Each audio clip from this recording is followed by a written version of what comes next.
여러분 12월이 시작되면 이것은 꼭 방에 두시도록 하세요. 12월은 한 해를 마감하는 달이만큼 이것이 있어야 멋진 운이 잘 살아나게 된다는 사실 꼭 명심하십시오.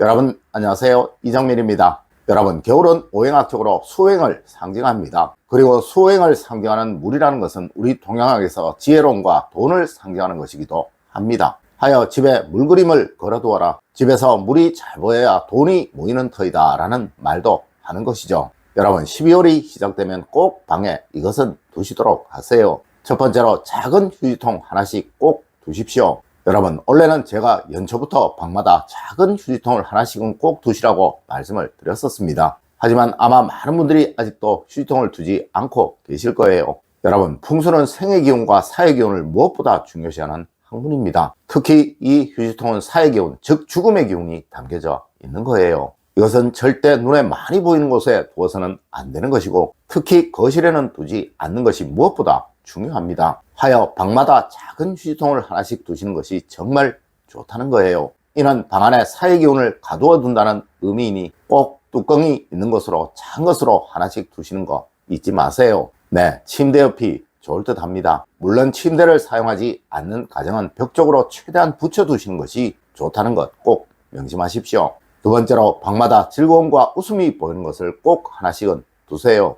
여러분, 거실에는 가족 모두의 즐거움과 행복이 보이는 것으로 하나씩 있어야 하고, 또 각자의 방에는 그 방 주인에게 행복과 즐거움을 주는 것 하나씩은 꼭 있어야 하는 거예요. 네, 볼 때마다 웃음을 주는 것, 나도 모르게 내 얼굴이 밝아지도록 만드는 것은 무엇이든 다 좋다는 것이죠. 물론 안방에는 두 부부의 행복과 즐거움이 보이는 것이 있을 수 있다면 정말 좋을 거예요. 맞습니다. 사진도 혼자 찍은 사진보다 두 부부가 같이 찍은 사진, 또 물건도 혼자 좋아하는 것보다 두 부부가 같이 좋아하는 것을 두시는 것이 원칙입니다. 여러분, 특히 겨울은 외로움이 심해지고 삭막함이 강해지는 계절입니다. 하여 반드시 포근함과 안정스러움이 방에는 있어야 하는데, 우리 동양학에서는 행복한 웃음과 마음의 안정이 만사의 불행을 다 막아준다고 말을 하고 있다는 것이죠. 네, 이것을 만드는 가장 좋은 방법이 바로 각 방마다 그 방을 사용하는 사람에게 웃음과 즐거움을 주는 것 하나씩 두는 거예요. 세 번째로, 12월에는 탁상용 캘린더가 방마다 꼭 있어야 합니다.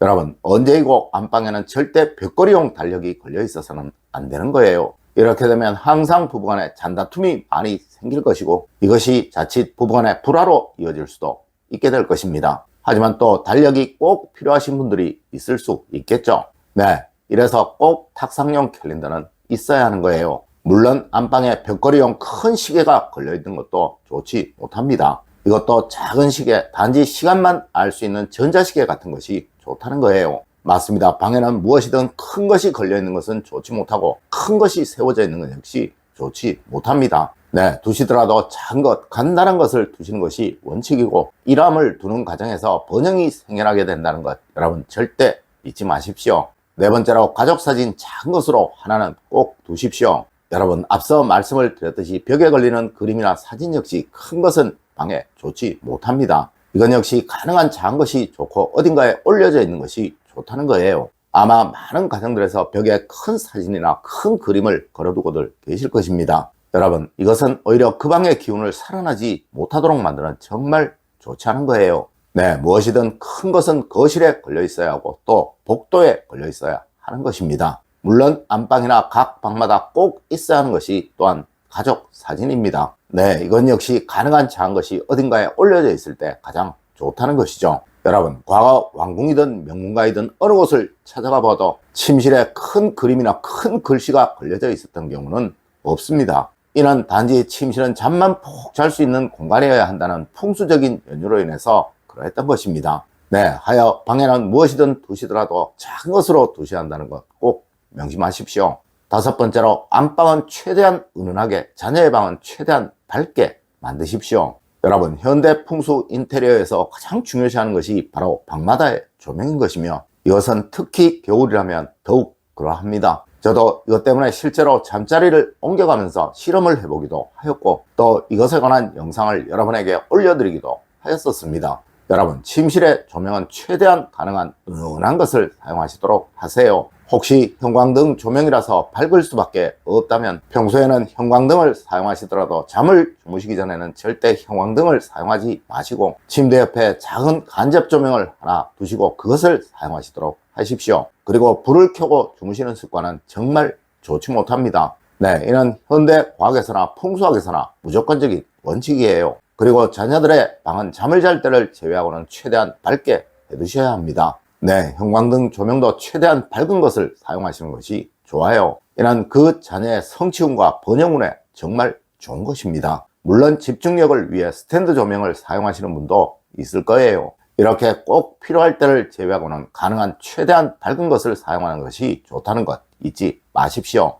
여섯 번째로, 방에서 나는 냄새는 무엇이든 겨울에는 좋지 못합니다. 여러분, 침실에서 무엇보다 중요한 것은 바로 잠을 자는 조건입니다. 이것을 위해 가장 원칙적인 것이 냄새이든 향기이든, 아니 그것이 좋은 것이든 나쁜 것이든 무조건 없도록 만드는 것입니다. 아마 많은 가정들에서 침실에 향기가 진한 향기 제제를 두시곤 하실 거예요. 여러분, 이것은 풍수적으로는 정말 좋지 못한 것입니다. 그리고 간혹 이불에서 베개에서 냄새가 나는 경우도 있을 것입니다. 네, 이건 역시 정말 좋지 못합니다. 맞습니다. 과거 풍수에서 가장 금기시했던 것이 바로 침소에 부엌에 꽃을 두는 것이었어요. 여러분, 항상 침실은 청결히 하시고 땀 냄새나 그 외 불쾌한 냄새 나지 않도록 만드십시오. 그리고 침실에 진한 향기가 발생하는 것은 무엇이라도 두지 않도록 하십시오. 물론 꼭 두고 싶으신 분들도 있겠죠. 이런 경우는 아주 미세한 향기가 나는, 또 향이 거의 없는 향기 제제를 두시도록 하세요. 네, 그래야 그 가정에 불행이 생겨나지 않게 됩니다. 일곱 번째로, 청결과 정리는 만복의 근원입니다. 여러분, 저는 항상 말씀을 드렸습니다. 부자가 되고 싶다면 침대 아래를 그리고 침대 주변을 늘 청결히 깨끗이 하시라고 말입니다. 여러분, 부자들의 집은 무조건이에요. 항상 침구의 정돈이 잘 되어 있다는 거예요. 그리고 또 침실과 침구가 아주 정갈하다는 거예요. 네, 침실 더러운 부자는 절대로 없다는 것이죠. 맞습니다. 가능한 최대한 단순화시키시고 아무것도 없이 그저 잠만 잘 수 있는 공간으로 만드는 것이 가장 이상적이라는 것이죠. 그리고 잠을 잘 때를 제외하고 침실에 머무는 행동은 불행을 부르는 정말 좋지 않은 행동입니다. 여러분, 침실에 뭔가가 많이 있을 때 많이 머물게 되겠죠. 과거 우리 조상님들은 잠을 잘 때를 제외하고 아플 때를 제외하고는 절대 침구를 펴지 않으셨어요. 네, 이것은 게으름을 만들어 그 사람의 삶을 불행으로 이끌어가는 정말 좋지 않은 것입니다. 물론 이것은 자녀들의 방 역시 그러합니다. 그들 역시 잠을 잘 때를 제외하고는 절대 침대에 눕지 않는 습관 꼭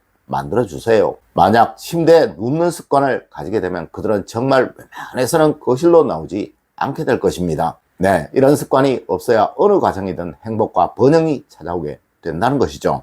여러분, 오늘 제가 알려드린 이야기 꼭 명심하시길 부탁드리며 오늘의 이야기를 마치도록 하겠습니다. 늘 올바른 학문과 올바른 지식을 여러분들께 전하도록 노력하겠습니다. 여러분, 긴 시간 감사드립니다. 감사합니다.